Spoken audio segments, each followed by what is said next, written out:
বর্তমানে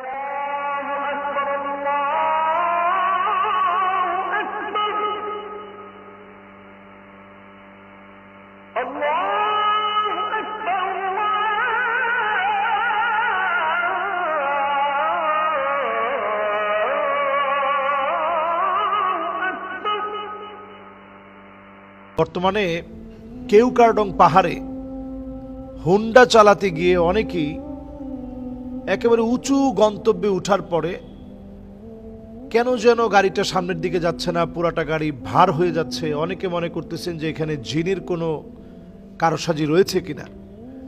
কেওক্রাডং পাহাড়, এটা যারা গিয়েছেন আপনারা দেখবেন যে সুউচ্চ জায়গাটা এত বেশি উঁচা এবং ওই রাস্তাগুলো এতটা পেঁচানো, এতটা উঁচু দিয়ে এখানে যদি আপনার গিয়ারটা ঠিক না থাকে, আপনি যদি গিয়ার আগে থেকে যদি কন্ট্রোল না করেন, তাহলে ওইখানে অনেক ধরনের ক্ষতি হতে পারে।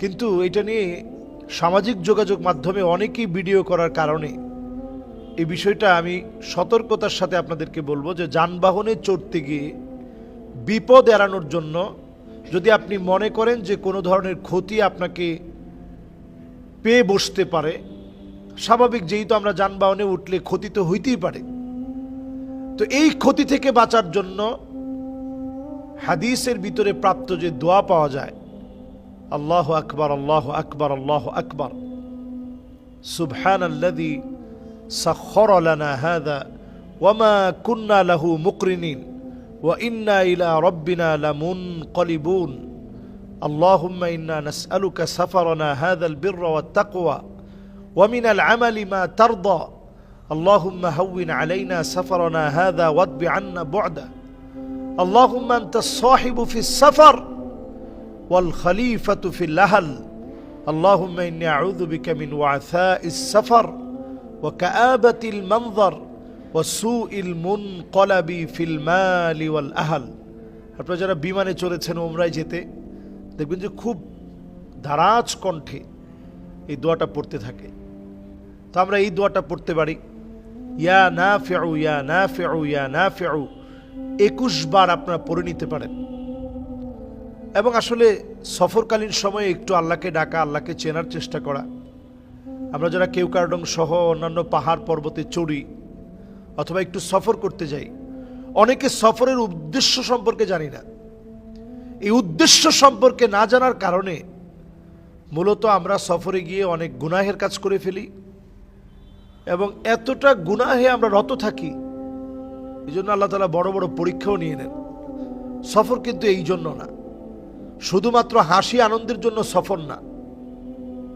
সফর হতে হবে কুল সিরু ফিল আরদ ফানজুরু কাইফা বাদা আল খালক, জমিনের মধ্যে সফর করতে হবে, লক্ষ্য করতে হবে আল্লাহ কিভাবে সৃষ্টির সূচনা শুরু করলেন।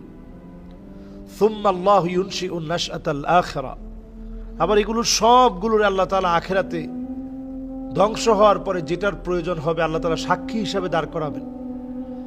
এই জমিনটা কিন্তু আমাদের আমল নামার ব্যাপারে সাক্ষী হবে, আমাদের আমল নামার ব্যাপারে এই জমিন সাক্ষী দিবে। কাজী যখন আমরা সফরে বের হব, কুসংস্কার থেকে আমাদের বের হতে হবে। এই যে হাতির জিরা আমার মসজিদ, এই হাতির জিলে একটা সময় মানুষের ধারণা ছিল যে এই মোড়ে কিছু হলেই গাড়ি অ্যাক্সিডেন্ট হয়, সেখানে বাচ্চার চিৎকার শোনা যায়। এরকম অনেক কল্পকাহিনী মানুষের মধ্যে রূপকথার মতো এক সময় প্রচলিত ছিল। সেই প্রচলিত রূপকাহিনী থেকে হাতির জিলে এরকম প্রচলিত যে রূপকাহিনীগুলো সব ছড়ায় ছিল, এগুলো থেকে খুব বেশি দিন যেতে হয় নাই। আলহামদুলিল্লাহ, এলাকার ওলামায়ে কেরাম মিলে তারা সবাইকে বোঝানোর চেষ্টা করছেন যে সবাই এখান দিয়ে পার হওয়ার সময় আল্লাহর নাম নিয়ে পার হব। রাস্তাঘাটে কখনো আমরা পিছনের দিকে তাকাবো না, বিশেষ করে রাত্রিকালীন সফরে পিছনের দিকে আমরা তাকাবো না। এবং রাত্রিকালীন সময়ে আমাদের শরীর যদি ভার হয়ে যায়, পিছনের দিকে আমরা দেখব না, আল্লাহর উপরে ভরসা করে বিসমিল্লাহি তাওয়াক্কালতু আলাল্লাহ লা হাওলা ওয়ালা কুওয়াতা ইল্লা বিল্লাহ ইয়া হাইয়ু ইয়া কাইয়ুম পরে আপনি সামনের দিকে হাঁটতে থাকেন। দিনের বেলাতেও ঠিক দুপুরের যে সময়টা, এই সময়টা একটু জিনের চলাচলের সময়। তো এই সময়টাতে স্বাভাবিক দু একটা হুন্ডা এদিক সেদিক হতে পারে, কারণ তারা অনেক সময় ভয়ভীতি সৃষ্টি করার জন্য এই জাতীয় কর্মকাণ্ড করতে পারে। তাই বলে এটাকে একেবারে রটনা হিসাবে যদি আপনি রটিয়ে দেন, তাহলে এটা আসলে এটা মুমিনের কাজ না। ইমানদারের কাজ হচ্ছে সব জায়গায় আপনি যখন যাবেন আল্লাহর উপরে তাওয়াক্কুল করে যাবেন, বিসমিল্লাহি তাওয়াক্কালতু আলাল্লাহ, আল্লাহর উপরে ভরসা করে আপনি যাবেন, আল্লাহর উপরে ভরসা করে আপনি পার হবেন। সকল কাজ আমরা আল্লাহর উপরে ভরসা করে আল্লাহ রাব্বুল আলামিনের কাছে সাহায্য চেয়ে আমরা কাজগুলো করব।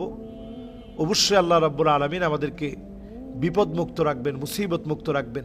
এরপরে টুকটাক যে মুসিবত চলে আসবে এটা কদারাম মাকদুরা, আল্লাহ তাআলা এইভাবে লিখে রেখেছেন, এইভাবে আসছে, আপনি এটাতে সবর করতে হবে।